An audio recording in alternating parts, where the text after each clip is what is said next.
Slept away the morning, the things that you would miss, like laughter from the kitchen, or a memory like this.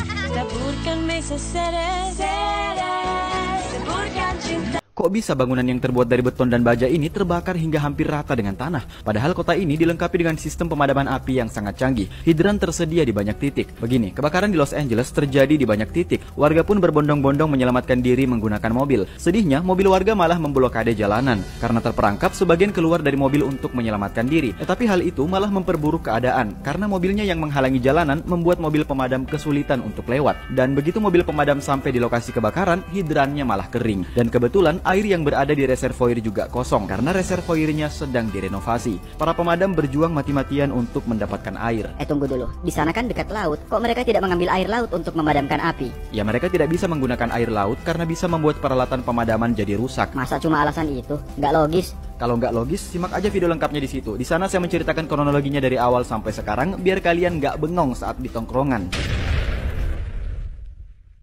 Orang ini menghilang di gunung tertinggi di dunia selama 100 tahun. Banyak pendaki yang berusaha mencari tubuhnya dan juga kamera yang dia bawa. Karena dengan menemukan kameranya, kita bisa mengetahui apa yang sebenarnya terjadi pada dirinya. Dia menghilang di tahun 1924 dan di tahun 2024 ada pendaki yang menemukan sepatu di lereng gunung ini. Pas sepatu itu diangkat, ternyata masih ada isinya. Tahu sendiri kan apa isinya? Penemuan ini sontak membuat heboh para sejarawan. Anehnya, anggota tubuhnya yang lain tidak ditemukan. Bukan hanya ilmuwan, orang awam seperti kita pun bertanya-tanya, hal buruk apakah yang menimpa dia sampai hanya meninggalkan kakinya doang? Padahal kan di gunung ini kayaknya tidak ada hewan buas di lokasi setinggi itu. Bukannya memecahkan misteri, penemuan ini malah menambah rasa penasaran dari khalayak ramai. Ilmuwan pun mencoba tuh menggambarkan kronologinya. Jadi bisa jadi beliau ini adalah orang pertama yang berhasil sampai di puncak Everest, tetapi dia tidak berhasil turun dengan selamat. Lah, emang bener? Mana buktinya? Dan misteri apa saja yang ada di dalamnya? Cek saja kisahnya, Pak. Tawanan ini rela masuk lewat kloset ke dalam septic tank agar bisa menggali terowongan di bawah penjara. Dia terpaksa menahan bau busuk yang luar biasa. Ditambah kondisi pengap dan kurang oksigen membuat kepalanya jadi pusing. Tapi semua kesulitan itu rela dia tahan demi bisa keluar dari penjara terketat ini.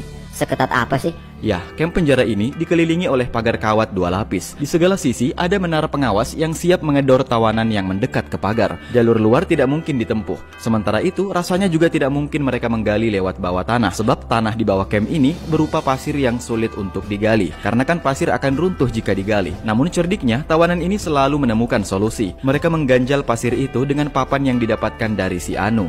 Siapa? Ada deh. Nah, para tawanan bekerja sama menggali terowongan sepanjang 100 meter. Apesnya, saat sudah tembus, nggak taunya malah tembus di lokasi yang tidak diinginkan.